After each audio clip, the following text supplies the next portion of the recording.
The honourable member for Leeds, Grenville, Thousand Islands, Rideau Lakes. CTV News aired a segment that deliberately misrepresented comments made by the leader of the official opposition. On the eve of a confidence vote, CTV edited together out-of-sequence phrases to create a lie to protect their massive government subsidies and to protect a failing prime minister. CTV manufactured a false narrative about the common-sense conservative confidence vote. They desperately tried to avoid reporting the vote was about the urgent need for a carbon tax election. Canadians deserve fairness and accuracy and accountability in news, but CTV showed a complete disregard for basic journalistic integrity and ethics. This was not an accident or a misunderstanding. This is another example of the media's shameful anti-conservative bias. Just look at the excuses made by the heavily subsidized PMO stenographers at the Toronto Star. So take a note. Deliberate misinformation and lies will be called out and condemned. After 9 years of these NDP Liberals, taxes are up, costs are up, crime is up, and time is up for the bought and paid for media bias. Yeah.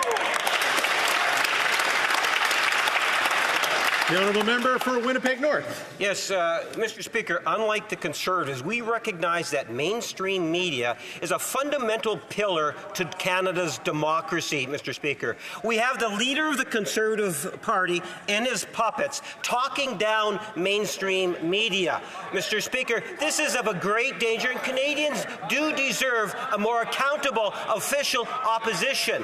They now say that they're going to boycott CTV. They discredit CBC all the time. Two national TV networks, Mr. Speaker, all in favor of being able to spread their misinformation through social media. I say shame on them, Mr. Speaker, for not representing Canadians through our national media outlets. What have you got to hide? The Conservative agenda, that's what it's all about, Mr. Speaker. Misinformation, and it's to the detriment of all Canadians. Well,